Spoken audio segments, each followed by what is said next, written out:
चलो प्रेमियों सेवा करो, रामत करो, सेवा करो,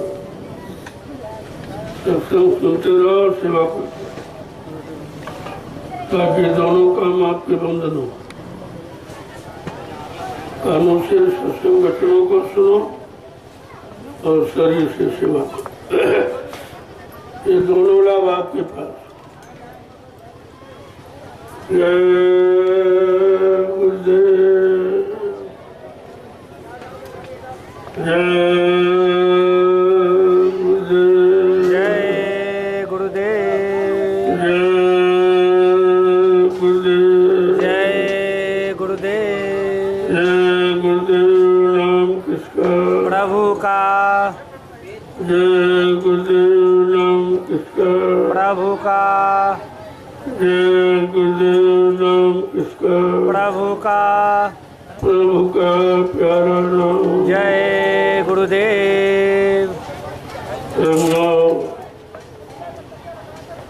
ये रात्रि परमार्थी सम्मान सेवा जो आप लोग कर रहे हो, ये बड़ा अनोखा विषय। इसे हिंदुस्तान में कोई नहीं जानता कि परमार्थी सेवा क्या। स्वार्थी सेवा तो सभी जानते हैं, परिवार की सेवा, बाल बच्चों की सेवा, समाज की, देश की सेवा, मान सम्मान, अधिकार, पद की सेवा। लेकिन ये परमार्थी सेवा ये अपने किए गए अनंत जन्मों के कर्मों की अदायगी, इसलिए सेवा का विशेष महत्व, और यह सभी को नसीब नहीं होती। कभी कभी किसी किसी, जब मानव के करोड़ों जन्मों की तपस्या, करोड़ों जन्मों के पुण्य, करोड़ों जन्मों की सेवाएं जब एकत्र हो जाती हैं, उनका उदय होने का वक्त आता, तब ये पावन पवित्र घड़ी लोगों को परमार्थी सम्मान सेवा या परमार्थी वचन सुनने का अवसर मिलता। बहुत कम जगह थी जहाँ ये वचन प्रसारित होते। इस भौतिक जगत में भौतिक साधनों की बात तो सभी करते, लेकिन आध्यात्मिक साधन क्या है, उनके बारे में कोई संत महापुरुष ही जानते, और उनके विषय में कोई नहीं। ये दुनिया के लोग देखते रह जाएंगे, लेकिन समझ नहीं पाए ये क्या हो रहा। जो काम किसी के बस का नहीं, वो काम आपके सामने हो रहा है। ये भूमि जिस पर आप सेवा कर रहे हो, ये 88,000 ऋषियों की तपोभूमि है, नैमिषारण्य। इसका भी लोग अर्थ भूल गए और इसका लाभ भी लेना भूल गए।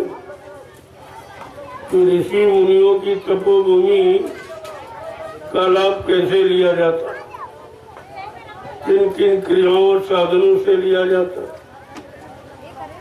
जहाँ तो पिछले युगों का जो मनोरंजन, मन को काल माया के सामानों में फंसाने के लिए जो मनोरंजन के साधन बनाए गए, मजबूरी में लोग बड़े बेचारे, उनको ये मालूम नहीं है कि कलयुग में साधन क्या, कलयुग की साधना क्या है, कलयुग के जीवों के लिए कौन आया।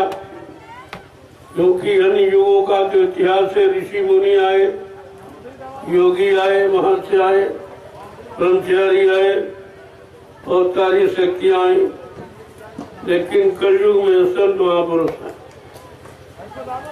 ये संतों का युग है, और संत किसी युग में आए नहीं थे, उनका कोई इतिहास नहीं, तो उनकी कोई जानकारी लोगों के पास नहीं।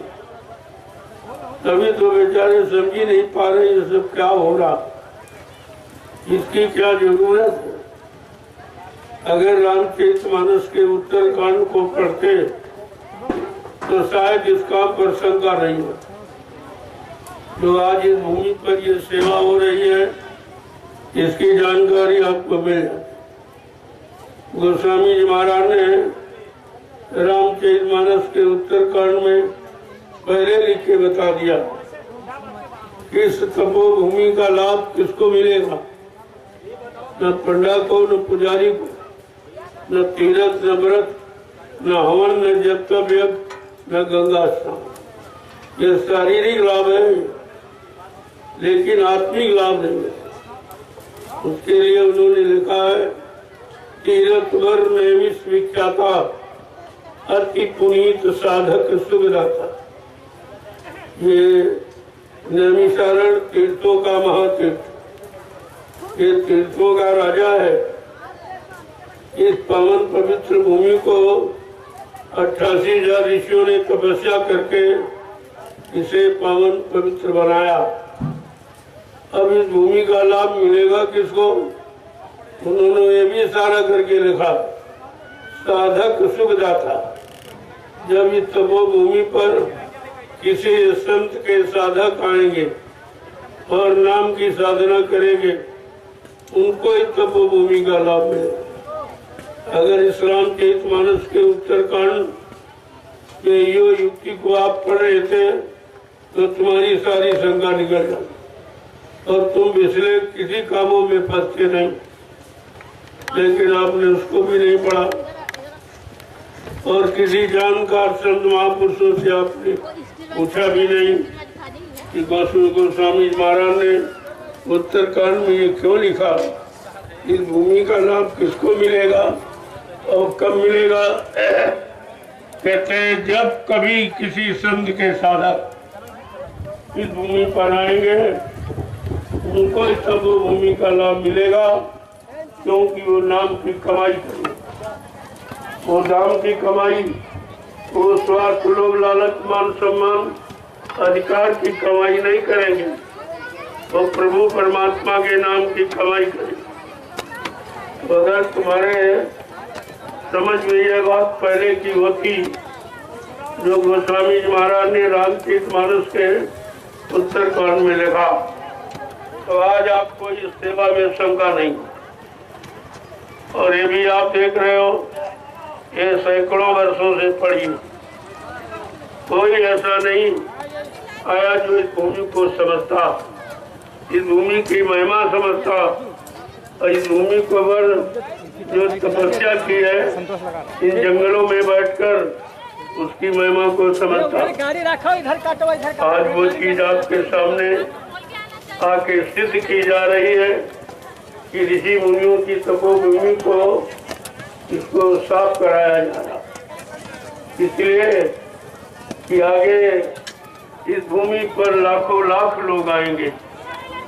वो बैठकर कलयुग की नाम की साधना, जो कलयुग में नाम की साधना रखी गई, उसको कलयुग में और कुछ नहीं, साफ लिखा, कलयुग योग यज्ञ नहीं जाना, एक आधार नाम गुण। कलयुग में योग जब तक हमन यज्ञ पूजा पाठ नहीं रखा, इसको निषेध कर दिया, क्योंकि कलयुग के लोग गंदे, उनका खान पान गंदा है, उनके भाव विचार गंदे हैं, उनका सोचना समझना देखना सुनना सब गंदा है, उनके कर्म भी गंदे हैं, लिहाजा गंदगी में कोई पूजा स्वीकार नहीं होती। इसलिए संत गोस्वामी जी महाराज को रामचरितमानस में उत्तरकांड में ये सारे प्रश्नों का उत्तर सबके लिए खोल के रखा गया। और इससे आप समझ लेते या किसी से जानकार से पूछ लेते तो आपको समय का लाभ मिल जाता। उन्होंने और कहा है, यही कलिकाल न साधन दूजा, मन क्रम वचन गुरु पद पूजा। इस कलयुग में कोई साधन, कोई युक्ति, कोई पूजा पाठ नहीं है, केवल सदगुरु के वचनों का पालन करना, उनके आदेशों को मानना, यानी गुरु भक्ति है। जैसे सतयुग में हरि भक्ति, त्रेता में राम भक्ति, द्वापर में कृष्ण भक्ति, ऐसे कलयुग में सतगुरु भक्ति है। सतगुरु किसे कहते हैं? सत माने ईश्वर और गुरु माने मिलाने वाला। जो ईश्वर ब्रह्म पार ब्रह्म महाकाल सतपुरुष को मिलाए, दर्शन दीदार करा दे, उसको सतगुरु कहते हैं। आज सतगुरु की पूजा का विषय है, लेकिन पुराने विचारों में, पुराने पूजा पाठ साधनों में फंसे जीव बेचारे इस कलयुग की पूजा को समझ ही नहीं पा रहे कि कलयुग में कौन सी पूजा। जब हर युग में नया नाम आया और नए तरीके से उसकी पूजा पाठ, उसके विचार रखे गए, तो कलयुग के जीवों को भी सोचना चाहिए कि हमारे लिए कौन सी पूजा और कौन से कैसे विचार है। अगर इस पर आपने विचार किया होता तो शायद आज देश का, समाज का, परिवारों का, इंसानों का नक्शा बदल गया। लेकिन आप तो उस बात को सुनते ही नहीं। एक तो आप जानते नहीं हो, संत महापुरुष कोई सच की अच्छी बात बताए तो आप मानते नहीं। तो ये कैसे आपका? पहले भी समय निकल गया, चलो उस समय संत नहीं आए थे, उनका समय चला गया तो ठीक, लेकिन तुम्हारा तो समय नहीं जाना चाहिए, क्योंकि तुम्हारे समय में संत महापुरुष पधारे। उन्होंने इन जीवों के लिए ये रास्ता खोला और उनको जड़ की जड़ पूजा से अलग करने के लिए, चेतन पूजा में लगाने के लिए उन्होंने रास्ता दिया। लेकिन अब जड़ चेतन में तुम अंतर ही नहीं समझते हो। गोस्वामी जी महाराज ने रामचरितमानस में वो भी लिख के बताया कि जड़ चेतन ग्रंथि पड़ गई, यद्यप मरखा छूटत कठ नहीं। कि जड़ और चेतन की गांठ काल माया ने मिलकर लगा दी।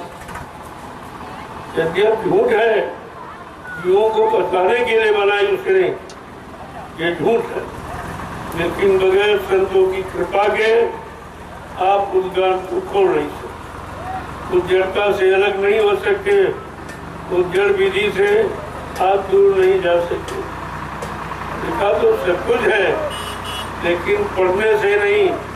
जब वो कोई जानकार मिलेगा जिन्होंने उसको समझा है, उसको किया करके लाभ प्राप्त किया है, जब वो मिल जाएंगे तो आपको उस लाभ की पहचान करा देंगे, लाभ पाने की युक्ति आपको मिल जाएगी।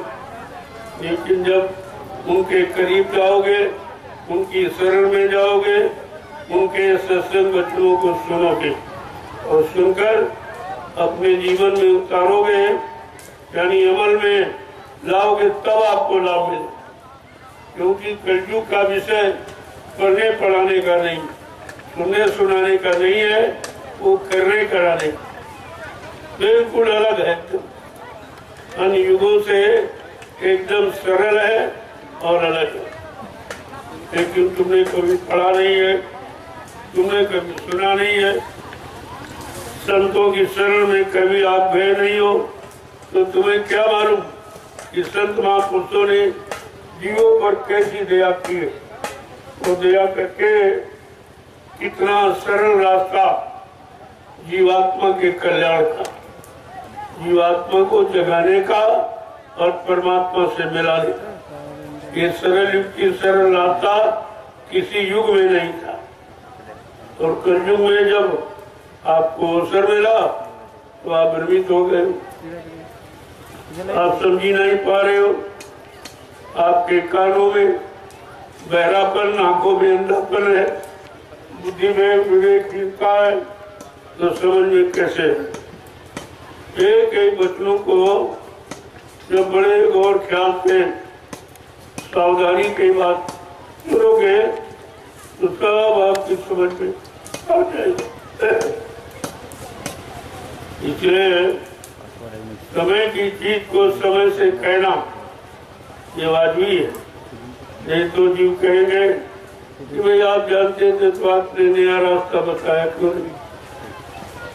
हमको जो मिला नहीं तो पुराने रास्तों में फंस गए, जो पहले से यहाँ लागू किए गए हैं सतयुग त्रेता द्वापर में, वही है पूजा पाठ तीर्थ व्रत दान हवन जप ये गंगा स्नान। इसके अलावा तो कुछ बताया नहीं गया। लेकिन धीरे धीरे जब संतों के सत्संगों में जाओ तब आपको ये पता चलेगा कि शरीर के शुद्धि के लिए आप गंगा जमुना का स्नान करते या तालाब नदी कोई पानी से साफ कर देते, लेकिन कर्मों की गंदगी कैसे साफ होगी, क्या इसके बारे में कभी विचार किया है? कभी नहीं किया। कर्मों के बारे में तुम सोचते नहीं हो कि कर्मों की गंदगी इतनी बड़ी है जैसे पहाड़ के पहाड़, वो तुम्हारी पर लगे हैं, जिसको ना तुम देख पा रहे हो, न समझ पा रहे हो, न तुम्हें कोई बता रहा है। क्योंकि जब खुद को जानकारी नहीं तो तुम्हें कैसे बताएंगे। और तुमको ये जानकारी लेनी चाहिए थी कि अन्य युगों में तो भगवान का नाम अलग, भगवान की साधना अलग है, उसमें शरीर की उम्र अलग है, मन की ताकत अलग है, इंद्रियों का संयम त्याग और वैराग खान पान सब अलग। तो कलयुग में कैसा खान पान करना चाहिए, कैसे साफ सफाई रखनी चाहिए, कर्मों की गंदगी आने न पाए, उसके लिए लगातार सत्संग वचनों को सुनते रहना चाहिए। जब कान में संतों के वचनों की आवाज जाएगी तो पहले की गंदगी और रोज आने वाली गंदगी सब साफ हो जाए। उनके वचन वाणी में इतनी शक्ति है कि गंदगी पास अटक नहीं सकती। लेकिन जब समझोगे तब तो तुम्हें ये रात मालूम नहीं है, और अगर बताया जाए तो तुम्हारी समझ में नहीं आए।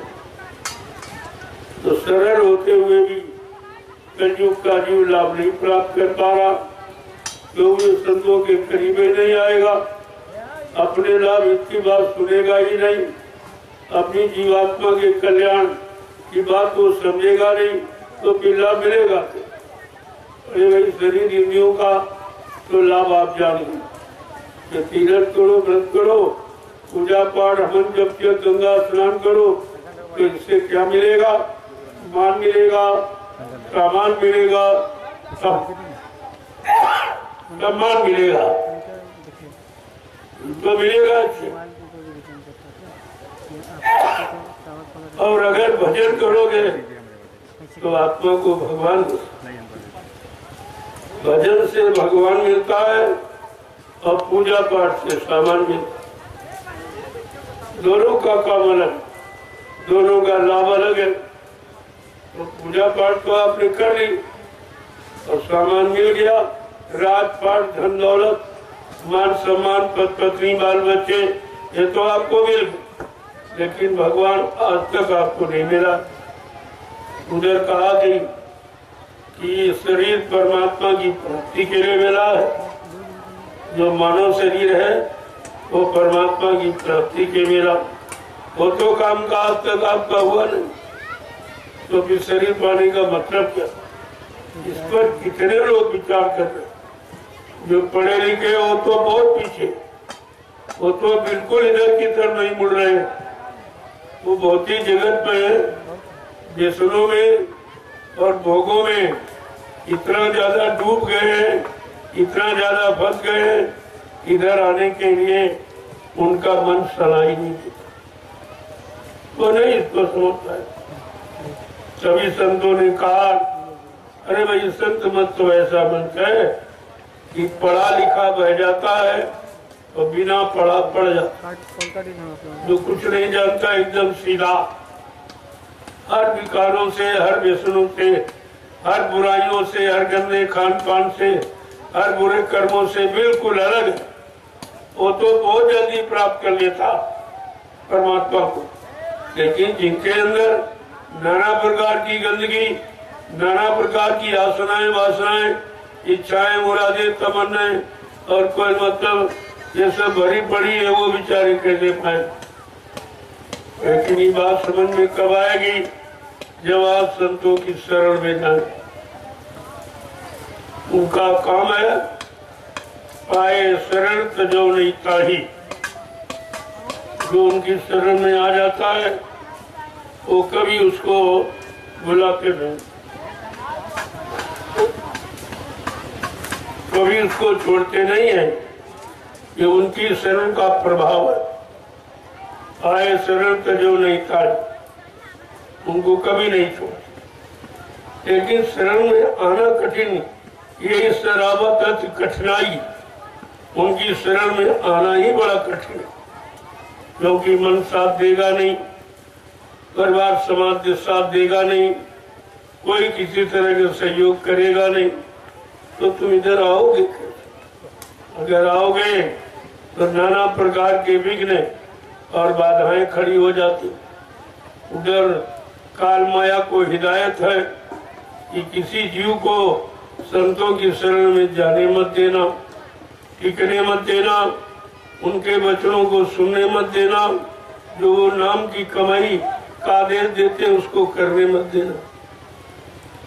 इस तरह का आदेश उधर काल ने माया को आदेश दिया कि जाओ अपनी सहेलियों से कहो कि कोई जीव संतों की शरण में जाने न पावे, संतों पर विश्वास न करने पावे, उनके द्वारा दी गई नाम की साधना करने न दी। तो माया ने हुक्म दे दिया अपनी सहेलियों को, जिनको रिद्धियां सिद्धियां कहते हो, बड़े और फिर जैसे आदेश दिया तो पालन करती है।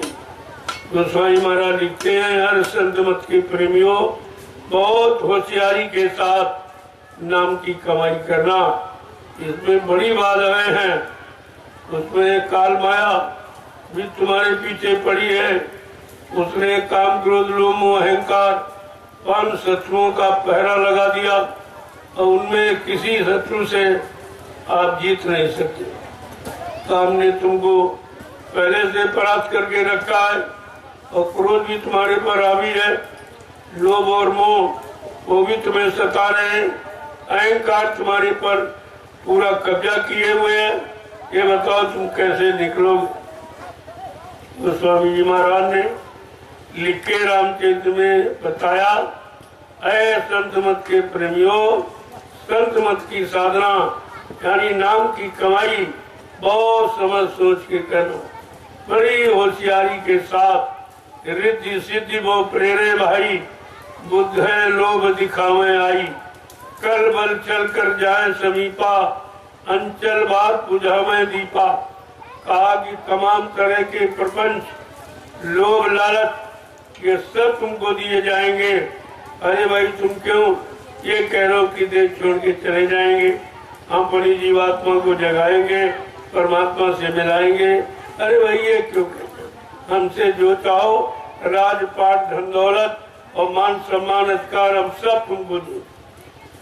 जहाँ इतना उसने कहा बस तुम इसी में खुश हो जाते हो कि अब तो सब कुछ मिल रहा, लेकिन कभी ये नहीं सोचते ये मिल कहाँ रहा, ये तुमको परमात्मा से मिलने से रोक रहा, ये बाधा है। इसी को तो समझना है और इसी को समझ करके चुपचाप शांति के साथ नाम की कमाई करना। कोई जान ये गुरु भक्ति ऐसी भक्ति है जो कोई जान नहीं। भक्ति ऐसी कीजिए जान सके नहीं कोई, जैसे मेहंदी पात में लाली रही थी कोई न समझ पावे कि तुम भजन करते हो, नाम की कमाई करते हो, इसमें दिखावा नहीं। चुपचाप रात्रि में जब दुनिया सोती है तो गुरु भक्त जगता है, अपने गुरु को प्रसन्न करने के लिए उनके आदेश हुक्म का पालन, जो नाम की कमाई का उसे करता है। और कोई नहीं समझता, इसे कोई समझ न पावे, ये दुनिया के लोग मिनटों में लूट लेंगे।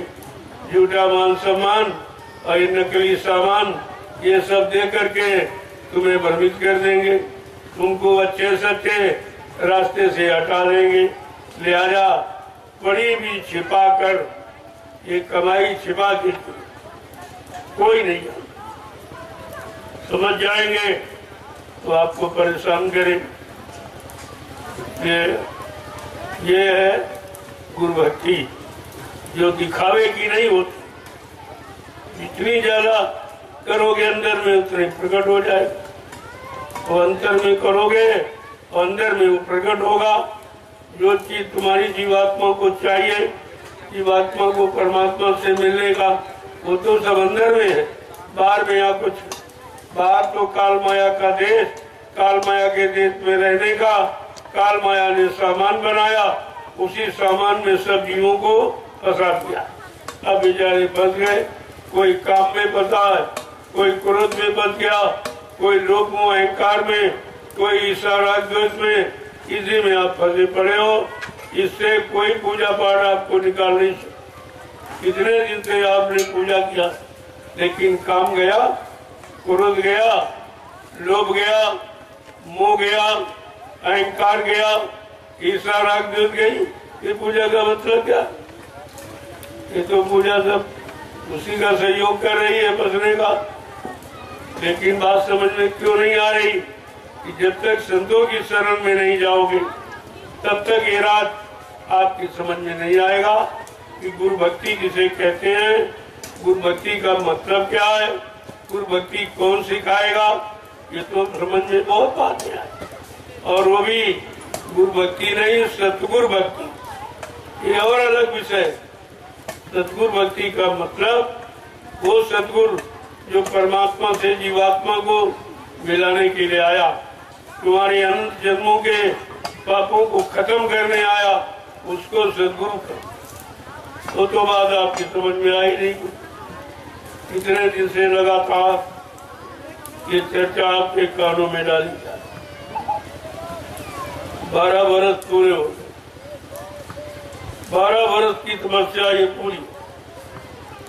कितने लोगों ने समझा, सुनाया तो सबको गया, सुनाया जा रहा, लेकिन समझेंगे कितने लोग? लोगों ने कहा कोई नहीं समझ रहा है। हमने नहीं, तुम नहीं जानते, मनुष्य के अलावा कितने जीव इस वायुमंडल में हैं, वो सब परमात्मा प्रभु के नाम को सुनने के अधिकारी। तुम नहीं सुनोगे तो वो सुनेंगे, उनका काम हो जाएगा, उनको उनकी योनि बदल जाएगी, वो मानव योनि पा जाएंगे, और तुम जाके कहाँ रह जाओ। वो तो पेड़ों को सुना देंगे, उनमें भी जीवात्मा है।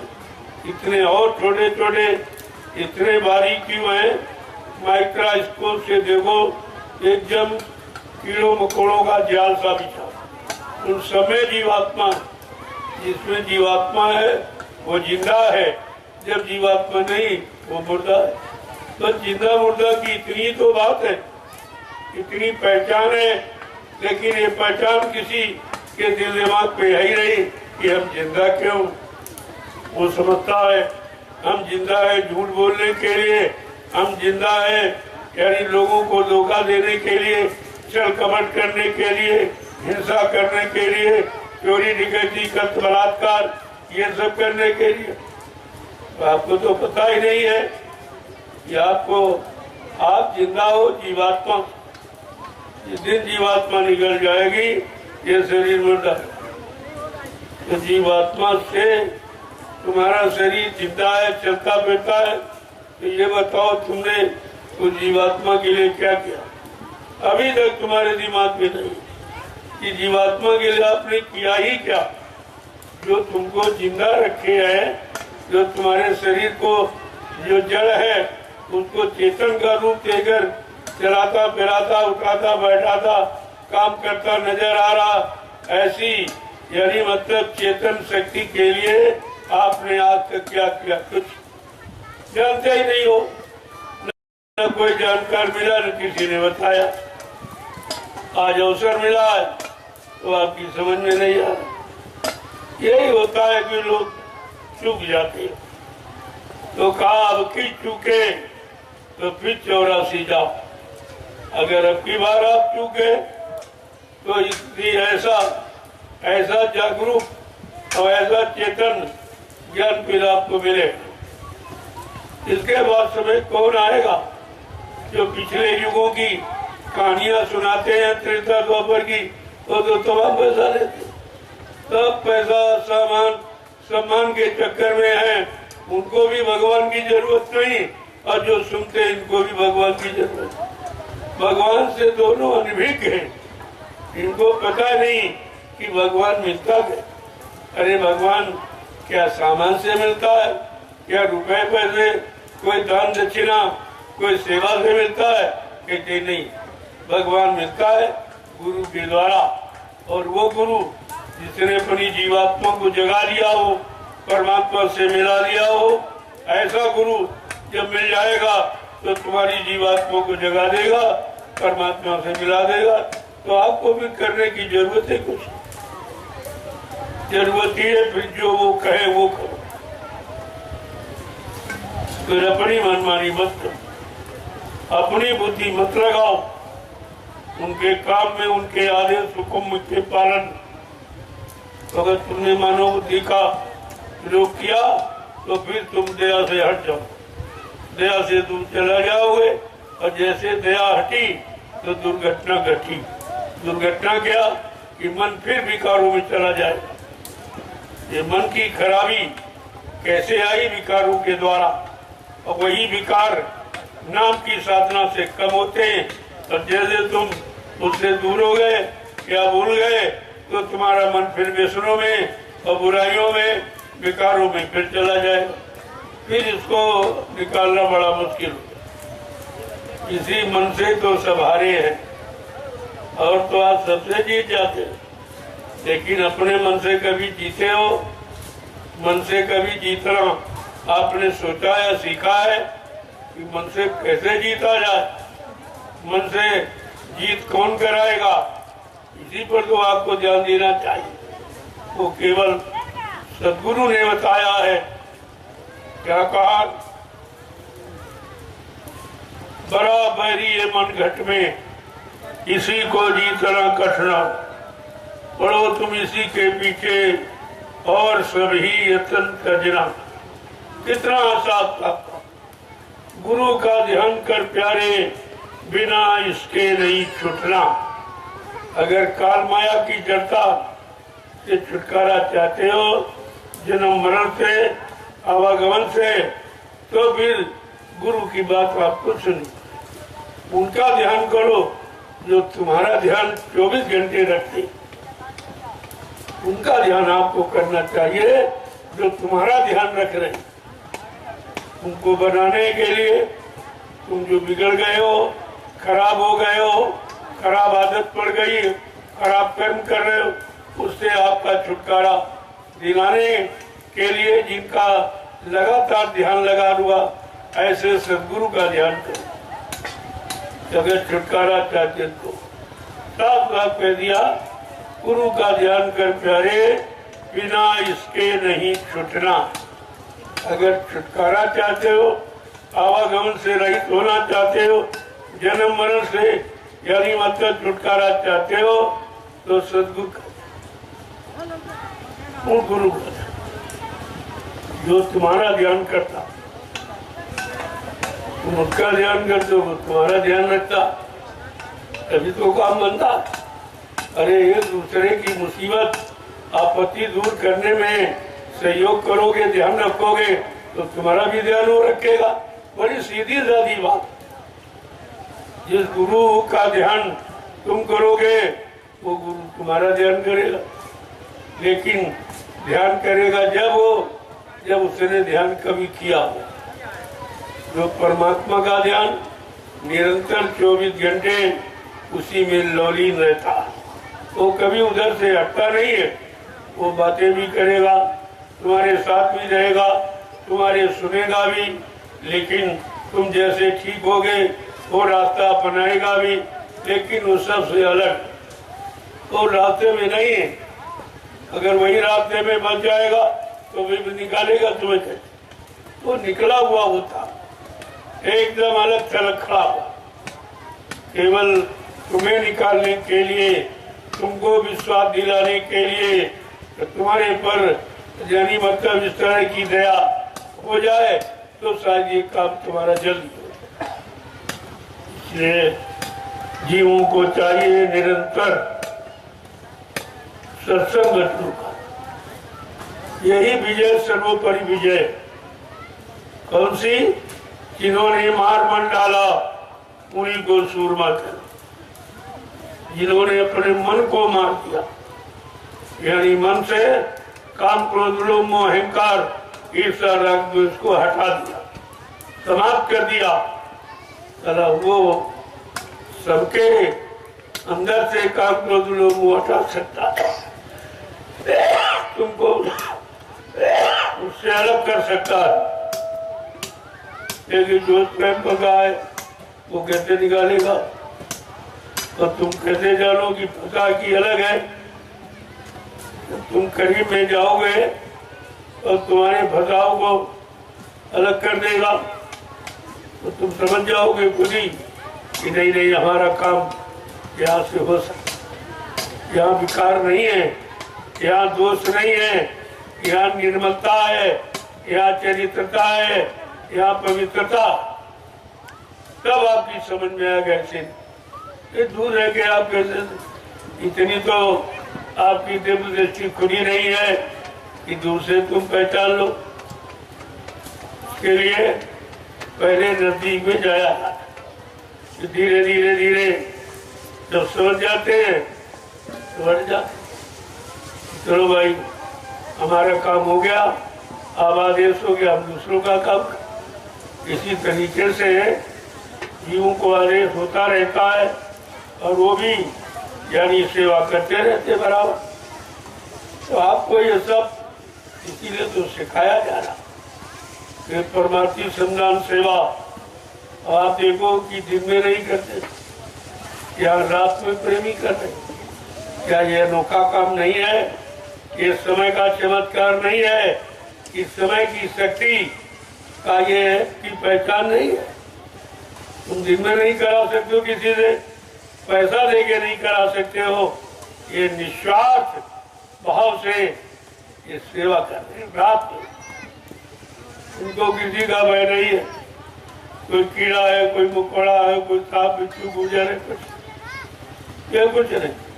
ये मिलेंगे भी तो तुम्हारा सहयोग है, क्योंकि वो भी जानते हैं कि इस भावना से ये सेवा कर रहे। इनको कोई अपने लोभ लालच की बात नहीं है, अपने बाल बच्चों के लिए नहीं कर रहे हैं, अपने किसी स्वार्थ के लिए नहीं है। ये तो परमात्मा से, तो वो भी मदद आपकी करते, वो भी सहयोग करते। ऐसा नहीं है। तो धीरे धीरे जब करोगे तो सब समझ में आ जाए जो आप सेवा कर रहे हो, इस सेवा का लाभ क्या है और कैसा कैसा अनुभव आपको कराया जा रहा। लोग इतने दिनों से कर, थकावट हुई और जैसे प्रसाद मिला और दरस परस हुआ कि वैसे ये थकावट खत्म। फिर सुबह लगन लग जाती है, प्रेरणा मिल जाती है, शक्ति मिल जाती, फिर करते। ऐसे निरंतर ये तो महीनों से कर रहे हैं, तो याद से नहीं और कभी किया नहीं। सबसे बड़ी बात है, इन लोगों ने कभी झाड़ी जंगल साफ किया नहीं है, कभी पौधा काटा नहीं है, कभी फावड़ा चलाया नहीं है। लेकिन आप देखिए ये किस तरीके किस लगन से ये काम कर, तो इनसे कराया था, इनको प्रेरणा दी गई, अरे तुम करिए तो तुम्हारा काम इसी से बन जाएगा। तुम धीरे से अपना काम बना लो और दुनिया को लोग देखते रह जाएंगे, देखते रह जाएंगे, लेकिन सेवा का लाभ नहीं पा सकते। ये तो जिनको मिलना है स्वयं जाने, यही देह जनाई और जना जन तुम्हें हो जाएगी, वही जान पाएंगे। जिनको जनाया जा रहा उन्हीं के अंदर प्रेरणा है, जिनको प्रेरणा दी जा रही, जिनके अंदर उत्साह और सेवा भाव पैदा किया जा, वो उन्हीं का काम हो जा।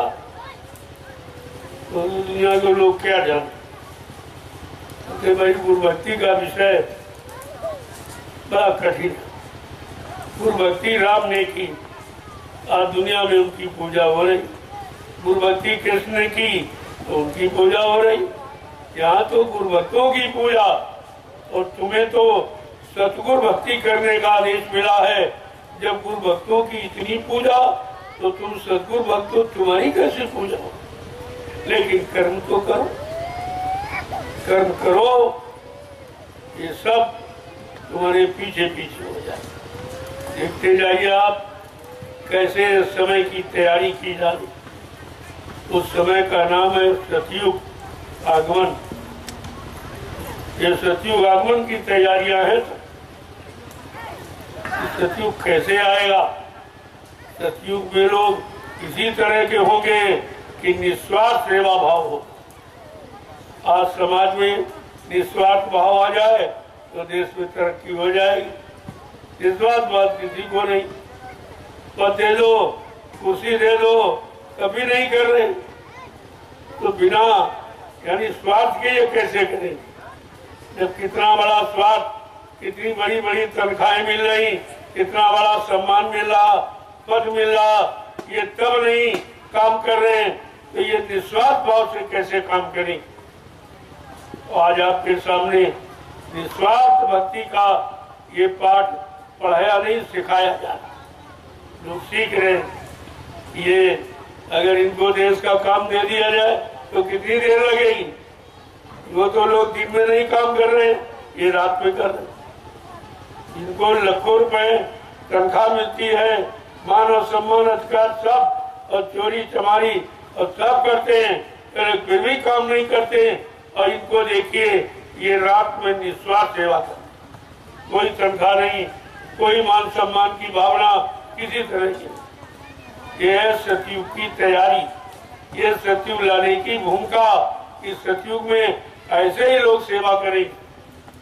कोई पैसा की इच्छा, कोई सामान की इच्छा, कोई सम्मान की कुछ नहीं, केवल उनके अंदर सेवा भाव होगा। वो देश की सेवा करे। ये तो देश की सेवा का नाटक हो रहा, कोई करने को तैयार नहीं। अगर ये पद हटा लो तो कोई नहीं, कोई तैयार नहीं। कुर्सी हटा दो, कोई तैयार नहीं। तनख्वाह हटा दो, कोई तैयार नहीं। मान सम्मान हटवा दो, और लूटपाट जो कर रहे हैं ये हटा दीजिए, कोई नहीं तैयार होगा। आगे समय आ रहा है दूरदर्शी का, तब ऐसे लोग हाथ जोड़ेंगे कि हमको कुछ नहीं चाहिए, क्योंकि दूरदर्शी व्यवस्था का काम की पहचान क्या है कि महीने में 30 दिन होते, 29 दिन वो समाज देश का काम करेगा।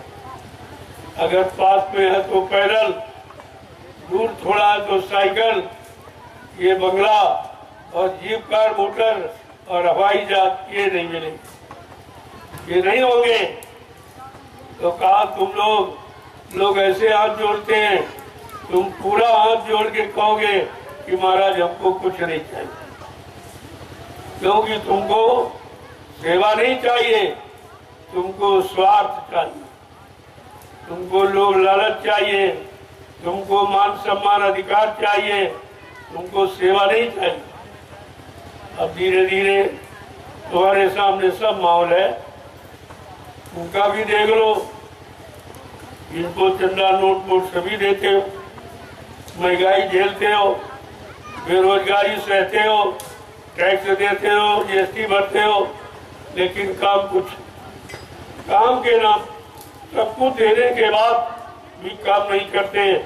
और यहाँ प्रेमियों को कोई पैसा नहीं, कोई तनख्वाह नहीं, कोई पद नहीं, कोई कुर्सी नहीं, ये रात में परमाती सब नाम सेवा करते। इस इतिहास को कैसे बुलाया जाएगा जो कहीं हिंदुस्तान में हो ही नहीं रहा, कोई नहीं। आप पहले समझिए हमारी काम, धीरे धीरे सब समझ में आ जाएगा ये काम कैसा। आज नहीं तो कल आपको ये सब मानना पड़ेगा, क्योंकि तुम्हारी इच्छा तो यही है कि कोई काम करने वाला, कोई सच्चा ईमानदार मिल जाए, चरित्रवान कोई मिल जाए, शाकाहारी सदाचारी ब्रह्मचारी कोई मिल जाए, जो देश समाज का काम कर दे, हमारे बाल बच्चों का काम कर दे, यानी हमारा हमको न्याय सुरक्षा रोजी रोटी प्रदान कर दे।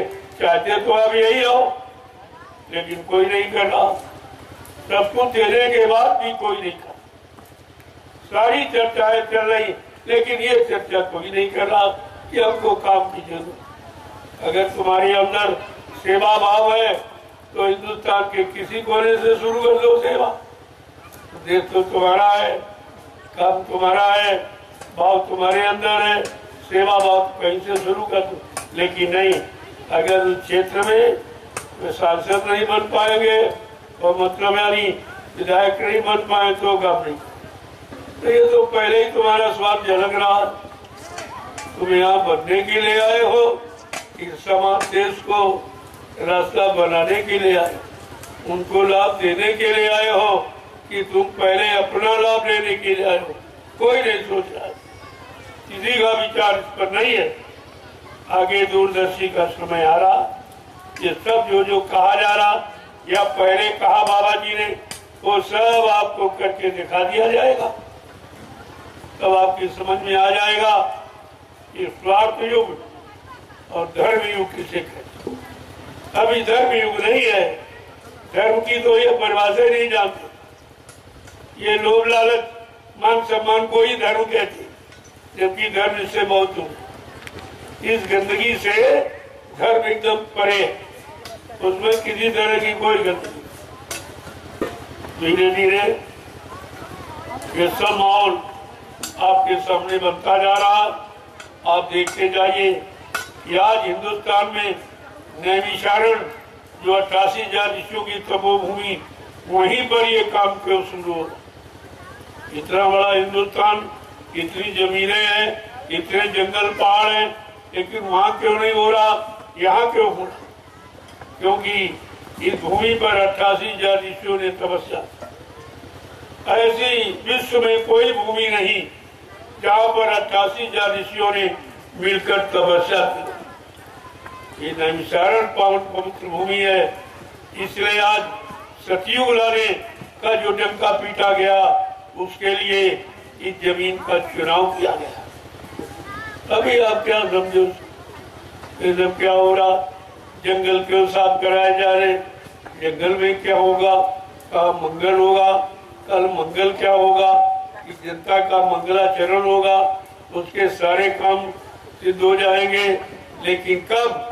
जब ऐसे निस्वार्थी लोग देश सेवा के लिए खड़े हो जाए। इनको देखिए आप, ये रात में सेवा कर रहे हैं और कोई लालच, कोई पद का और कोई रुपए पैसे मजदूरी का, कोई मान सम्मान का कोई लालच नहीं। ऐसे लोगों को देश के विकास की जरूरत। अरे ऐसे विकास होगा, अब सबका विकास और सबका उद्धार, ये कहने से हो जाएगा जब तुम्ही निस्वार्थ ही विकास करने के लिए तैयार हो। तुमको प्रधानमंत्री का पद चाहिए, मुख्यमंत्री का पद चाहिए, तुमको सांसद विधायक बनने का पद चाहिए, तब तुम काम करोगे। क्या जिसको पद दिया गया, देख लीजिए आपके सामने है भूमिका। 8 करोड़ आदमी तैयार किए गए देश के लिए, एकदम निस्वार्थ। मेरे पास करोड़ लोग और बिल्कुल निस्वार्थ। अभी गुरु पूर्णिमा का कार्यक्रम 19 जुलाई से होने जा रहा। आप देख लीजिएगा कि कितने लाख लोग निस्वार्थी तैयार हो गए देश की सेवा के। और तुम कहते चुनाव, तो मैंने तो मना किया था आपको कि चुनाव ये कार्य प्रणाली नहीं है। चुनाव से कोई काम होने वाला नहीं है। चुनाव का मतलब तुम चुनाव पर चुनाव कराते रहे और जिनको चुना गया उन लोगों ने जनता के हित का आज तक कोई काम नहीं चुना। तो चुनाव का मतलब क्या है? चुनाव अपने लिए कि जनता के लिए? चुनाव अपने स्वार्थ और विलास की पूर्ति के लिए कि जनता की सेवा के लिए चुनाव? कोई इस बात पर विचार नहीं कर। किसी की बुद्धि वहां तक पहुंची नहीं, क्योंकि सब स्वार्थी, कोई परमार्थी इसमें है नहीं और कोई किसी का शिष्य नहीं है। सब कोई गुरुमुख नहीं है। ये सब निगुरा, इनका कोई गुरु नहीं। निगुरु के बारे में पहले ही महापुरुषों ने कहा, एक निगुरा मेल न मिले चाहे पापी मिले 1000। एक निगुरे के शीश पर 1,00,000 पापियों का भार। इतना निगुरा इतना खराब है। ये सब निगुरे इन्हीं का रोज दर्शन करते हो, इन्हीं के पैर छूते हो, इन्हीं की बात सुनते हो, इन्हीं की बात मानते हो, इन्हीं के दायरे पर चलते हो, तो तुम्हारा क्या हो? क्या निगुरों से देश का भला हो जाएगा? अगर हो जाता तो 70 साल में इन निगुरों को आपने सब तरह का मौका दिया, लेकिन काम कुछ नहीं और बिगड़ता जा रहा। समस्याएं और उलझती जा रही है, दुख तकलीफ बढ़ते चले जा रहे हैं, बीमारी महामारी बढ़ती चली जा रही, लोगों में विकार और मतलब यानी स्वार्थपरता लोभ लालच बढ़ता जा रहा। क्या यही विकास है? क्या इसी को विकास कहोगे?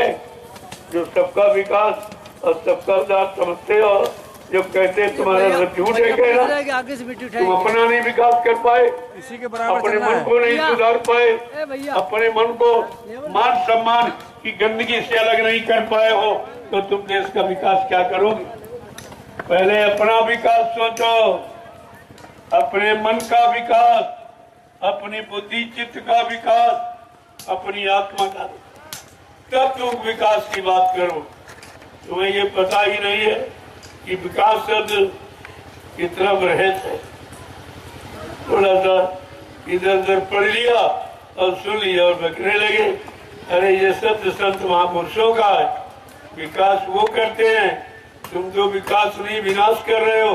और हर तरफ का विनाश तुमने किया, चरित्र का विनाश तुमने किया, सादा खान पान का विनाश तुमने किया, लोगों की उच्च भावनाओं का विकास तुमने किया, सच्चाई ईमानदारी का विनाश तुमने किया, एक तरह का। इसलिए समय बदलने वाला है, अब कुछ होने वाला है। बाबा जी जो कुछ कहते हैं सब सच होने वाला है। अब ये वक्त समय परिवर्तन का, इसलिए कहा था परिवर्तन के वक्त पर बहुत सोच समझ कर चलना। मैंने प्रार्थना की थी देश के राजा और प्रजा से, ये 24 का चुनाव देश के राजा प्रजा के लिए अच्छा नहीं हो, कृपया हमारी प्रार्थना स्वीकार कर लो, इसको टाल दो। तुम्हारी स्थिति अभी अच्छी नहीं है, तुम्हारे पर इतना कर्जे का बोझ लगा हुआ है, पहले उसको निकालो और देश में खुशहाली जब आ जाए तो चुनाव कभी करा लेना, चुनाव कभी करा लेना। मैं चुनाव का बहिष्कार नहीं करता हूँ, लेकिन समय को टालने की बात जरूर कहता हूँ। और आपने मेरी वही बात नहीं मानी और व्यवस्था बिगड़ गई। क्या हुआ इस चुनाव से? इस साझे की खेती, साझे का व्यापार और साझे का ये शासन, क्या ये चल पाएगा? कभी आपने इस पर विचार सबके मन का तुम कर लोगे तो विरोधी तुम्हारे सिर पे खड़ा है, तुम्हारी बराबरी वाला विरोधी तुम्हारी सिर पे खड़ा हो। अब तुम मनमानी, जिस मनमानी की इच्छा रखते थे और इतने दिन मनमानी करते रहे, अब वो समय निकल। सुख सदा रहता नहीं, जो दुख का भी अंत है। समय एक समान नहीं रहता, समय परिवर्तनशील है और वो बदलता रहता। तो तुम्हें भी समय से बदलना पड़ेगा, ऐसा नहीं है मनुष्य बली नहीं होते। समय हो तो बलवान और भिलन लूटी गोपिका, कोई अर्जुन नहीं। जब वो समय नहीं रहा, कृष्ण का समय नहीं, राम का समय नहीं, अरे भगवान का जब समय नहीं रहा, अरे इंसान क्या तेरा समय एक समान बना रहेगा? तूने कभी विचार नहीं किया इस पर? ये परिवर्तनशील जगत है, यहाँ नित्य परिवर्तन है। सूर्य इतना महान, इतना प्रकाशमान, उसमें भी देखो परिवर्तन। सुबह दोपहर शाम, सुबह दोपहर, तो भी एक समान चमक नहीं सकता, एक समान प्रकाश नहीं दे सकता। तुमने इस पर विचार नहीं किया। तुम इंसान होकर इतने गरुड़ गुमान घमंड में रह रहे हो, तुम्हें नहीं मालूम कि परिवर्तन सबके पीछे लगा हुआ तो होगा। इसलिए हमारी एक बात आप नोट करके रखो, आगे आने वाले समय में ये बातें आपको याद आए। जय गुरुदेव, जय गुरुदेव, जय गुरुदेव, जय जय गुरुदेव, गुरुदेव, जय गुरुदेव। जय गुरुदेव नाम किसका, प्रभु का, जय गुरुदेव नाम किसका, प्रभु का, प्रभु का प्यारा नाम। जय गुरुदेव। प्रेमियों, तुम अपने काम में लगे, तुम्हारा निशाना पक्का होना। एक दिन मजबूर विवश लाचार होकर तुम्हारे रास्ते को सबको अपनाना पड़े, क्योंकि सच्ची सुख शांति पाने का कोई रास्ता किसी के पास नहीं। मैं टैलेंट के साथ सच्ची सुख शांति देने का रास्ता किसी के, तो संत महापुरुषों के सिवा सुख शांति किसी के पास है ही नहीं। जिन्हें कहा नानक दुखिया सब संसारा, सुखिया वही जो प्रभु नाम आधारा। तुम तो प्रभु नाम के आधार में हो नहीं, तुम तो अपने घमंड में हो। लिहाजा तुम्हारा भी घमंड चूर हो जाएगा। घमंड तो हिरण्यकशिप का नहीं रहा, घमंड रावण विद्वान का नहीं रहा, घमंड जरासंध का नहीं रहा, घमंड राजा कंस का नहीं रहा। तुम तो कुछ भी नहीं हो, तुम्हारे पास तो कुछ भी नहीं है। तुम्हारा ये झूठा ये घमंड कब तक चलेगा? इसलिए इसको छोड़ो और सच्चाई की तरफ, उसकी तरफ करो। जब तक तुम्हारी बुद्धि में विवेक नहीं आए, आप बुद्धि से कोई अच्छा काम नहीं कर। ये सब आपको समझना चाहिए। एक एक वचन को नोट कर लो। ये वचन किसी किताब में आपको नहीं मिले। ये जो अनमोल किया जा रहा, जो तुम्हारी 70 साल की आजादी में काले कारनामों को देखा जा रहा, उसके अनुसार आपको इशारा करके बताया जा कि अभी चेत जाओ, अभी जाग जाओ। ये मत समझो कि तुम्हारे काले कारनामों का तुझको कोई देखता, तो सब बने देखा और तुम्हारे अंदर बैठा और तुमको तुम कहते देख नहीं रहा। तुम खुद उसको नहीं देख रहे हो जो तुम्हारे अंदर बैठा, और वो तुमको हर क्षण पर घड़ी देख रहा। और तुम्हारे सुबह शाम तक जितनी आप कार्य कारनामे जो जो करते हो, तुम्हारी सब नोट करना, सारे कर्मों को नोट करना। कितना अच्छा किया, कितना बुरा किया, कितना पाप किया, कितना पुण्य किया, कितना सुख किया, कितना अशुभ किया, किसका भला किया, किसका नुकसान किया, ये सब देखना। उससे आप कभी बच नहीं सकते। ये तो इंसान का कैमरा है, जब ये सच्चाई को खोल देता है। क्या भगवान के कैमरे से आपको डर है कभी? वो कैमरा क्या है? तुम्हारी जीवात्मा जो अंदर बैठी सब देख रही। फिर उस कैमरे से आप कैसे बच सकते? जो जो आपने किया है या कर रहे हो, उसका एक एक परिणाम का भुगतान करना पड़े। इससे कोई बच नहीं सकता। अपने मन में अपने दुनियावी काल की बुद्धि से अरे कुछ सोच कर बैठे हो, लेकिन तुम्हारा सोचा कुछ। जिसकी व्यवस्था है, जिसकी सृष्टि है, वो सृष्टि नियंता वो सब कुछ देख रहा है, सब कुछ मालूम है, क्योंकि व्यवस्था तुम्हारी नहीं है, व्यवस्था उसकी है। तुम उसकी व्यवस्था में केवल जीवन यापन कर रहे हो, ये क्यों नहीं सोचते? लेकिन अहंकार में तुम्हें दिखाई नहीं दे रहा कि हम क्या कर रहे हैं, क्या करना चाहिए। कोई हमारे कर्म को देख रहा, हमारी बुराई को देख रहा, हमारी बुरी भावनाओं को देख रहा कि नहीं? ये तुम बुरे हो तो ज्ञान की आंखें खोल लो और अभी समझ लो, और सब आगे तुमको अपने कारनामों की सजा मिलने जा रही है, उसके लिए आप तैयार हो जाइए। समय किसी को माफ नहीं करता। जय गुरुदेव, जय गुरुदेव, जय गुरुदेव, जय गुरुदेव, जोर से बोलो, जय गुरुदेव, सब मिल बोलो, जय गुरुदेव, बोलना होगा, जय गुरुदेव, अभी से बोलो, जय गुरुदेव, दुख दर्द हरेंगे, जय गुरुदेव, सब कष्ट मिटेंगे, जय गुरुदेव, सुख शांति भी देंगे, जय गुरुदेव, सबके दाता, जय गुरुदेव, सबके मालिक, जय गुरुदेव, प्रेम से बोले, जय ये गुरुदेव। नाम नहीं इंसान का, यह नाम है प्रभु का, ये काम नहीं इंसान का। यह काम है प्रभु का। रवियों इंसानों के बस का ये काम इंसानों के बस का नहीं। परमार्थी रात्रि परमार्थी संन्यास और कामों की बात तो छोड़ दीजिए, ये तुम्हारे बस का।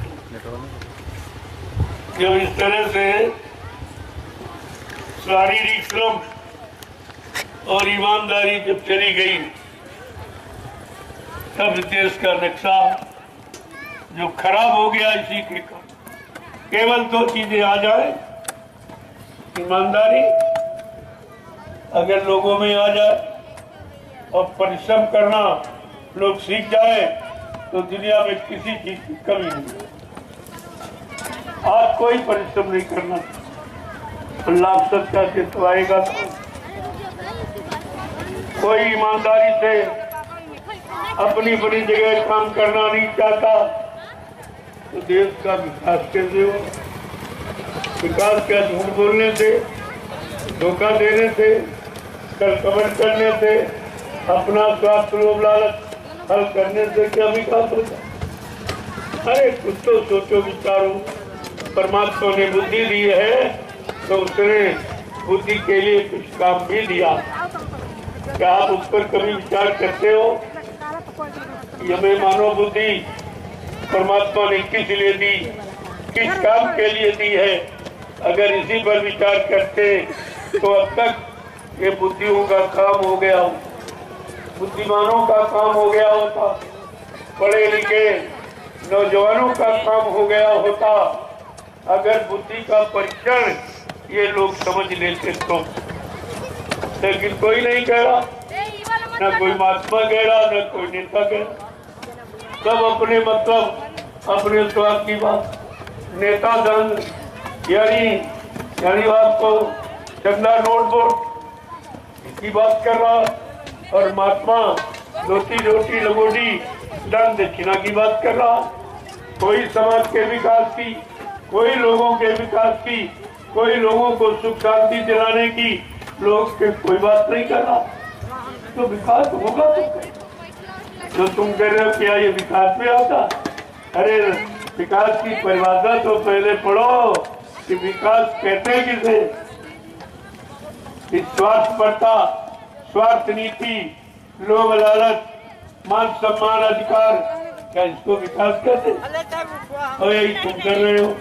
इसके अलावा तुमने कुछ सीखा, कुछ पढ़ा नहीं है, केवल विकास कहीं से सुन लिया है तो कहने लगे हो।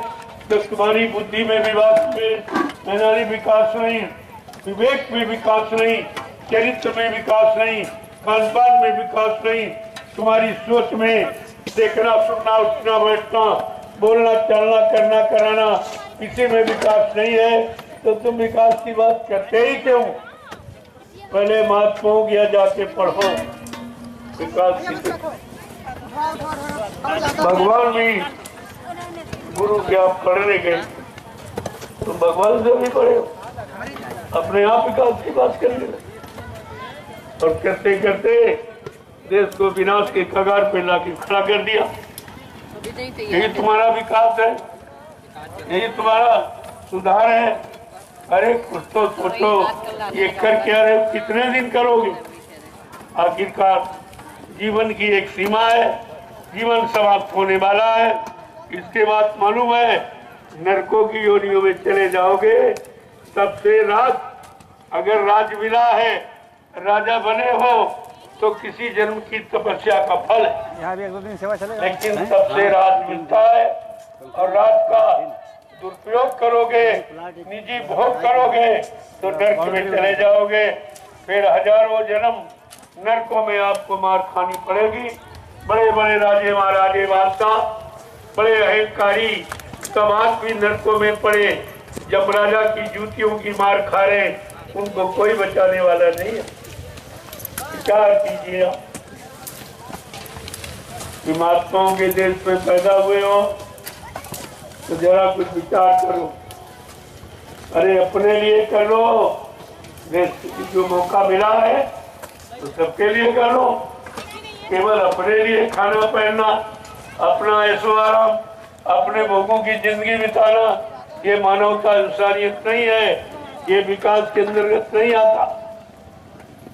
आपको इस पर एक विचार करना चाहिए। जय गुरुदेव। जय गुरुदेव। मेरा ये संदेश जन जन के कान तक पहुंचा दिया जाए। आज हमारे देश में रहने वाले लोगों को इसकी जरूरत है, और जब तक ये माहौल नहीं आएगा और लोगों के अंदर ऐसे विचार नहीं आएंगे, तब तक कुछ होने वाला नहीं है। और आप कभी किसी सुख शांति की उम्मीद भी मत करना। तो स्वामी जी महाराज ने रामचरितमानस के उत्तरकांड में पहले ही लिख दिया, बहुमती मत बाल मत बिन नरेश का राज, सुख संपदा को कहे जान बचे बड़भाग। अब वो समय आ गया, कोई राजा नहीं, राजा के पास कोई राजकाज नहीं है, जनते जनता के हित का कोई काम नहीं है, कोई विभाग नहीं है। ये बिन नरेश का राज्य है। इसमें आप सुख समृद्धि की बात सोचना बंद कर दो, और तुम्हारा यानी तुम बच जाओ, यही तुम्हारी जान बच जाए, यही बहुत बड़ी बात। जय गुरुदेव। जय गुरुदेव। इतिहास पढ़ लो, जब राजा कंस ने अपने पिता को और जितने भी पिता के मंत्रीगण थे, सलाह देने वाले, सबको जेल में डाल दिया। परिणाम क्या हुआ? विनाश। ये विनाश की स्थिति है, ये विनाश की भूमिका है। जब अच्छे सच्चे लोगों को जब कैदी बनाकर जेल में डाल दिया जाएगा, जिनका कोई गुनाह नहीं है, कोई दोष नहीं है, कोई अपराध नहीं है, उसका परिणाम विनाश है। जिसने जिसने किया नाम मत खुलवाओ, जिसने किया उसका विनाश। तो तुम्हारे सामने अभी कितनों का हुआ जिसने ये काम किया, और जो कर रहा है, और या पिछले इतिहासों को पढ़ लो, जिसने ये काम किया है तो उसका विनाश हुआ। तो ये विनाश की तैयारी क्यों कर रहे? अरे तुमको जनता की सेवा करने का अधिकार मिला है कि अपने विनाश की स्थिति बनाने का, इसी में लगे पड़े। जय गुरुदेव। जय गुरुदेव। जय गुरुदेव। जय गुरुदेव।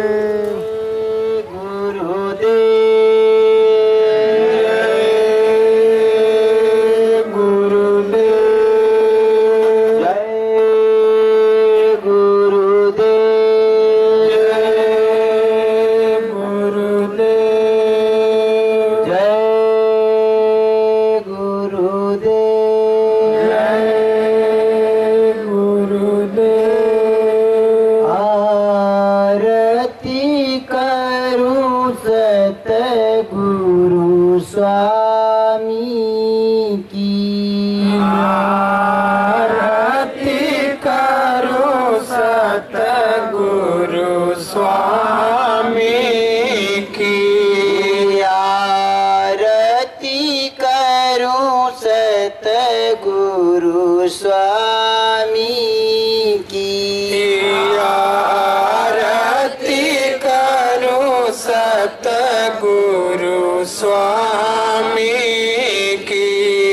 सुंदर अंग अंग में छवि है, सुंदर अंग में अंग छवि है, सुंदर अंग अंग में छवि है, सुंदर अंग अंग में छवि है।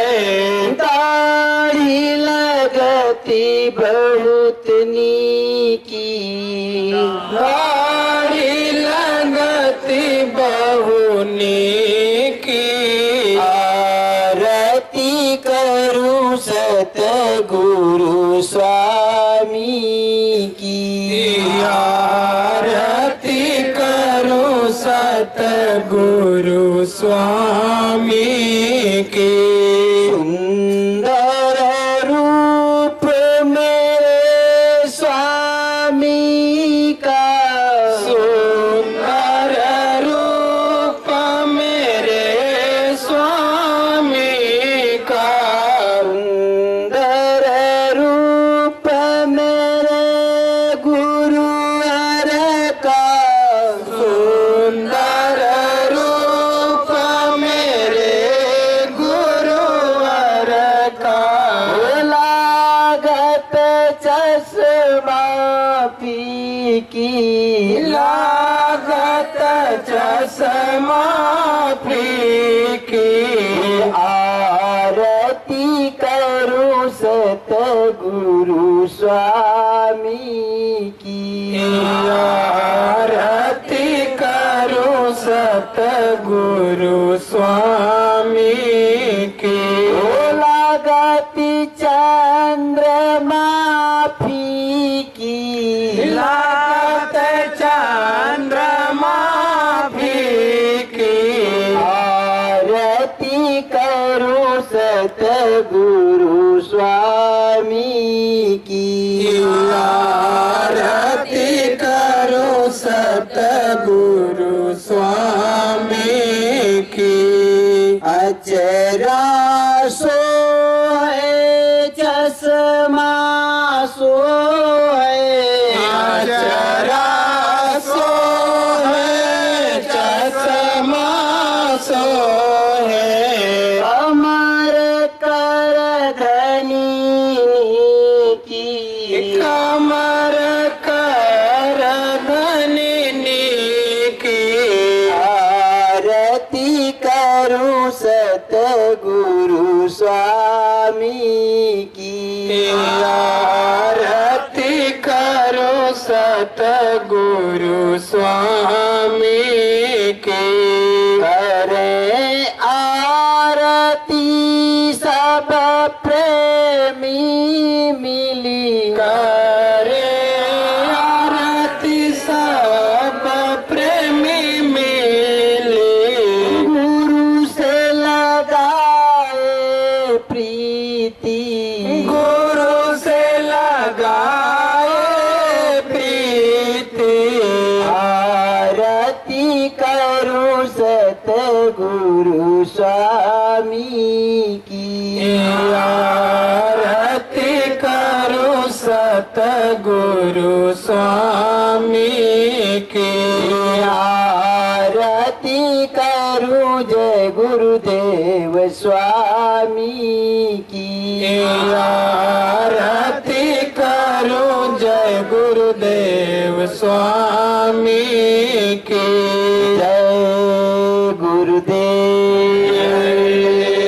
गुरुदेव। कोटि कोटि करूं वंदना, अरब खरब प्रणाम। चरण कमल बिसरूं नहीं,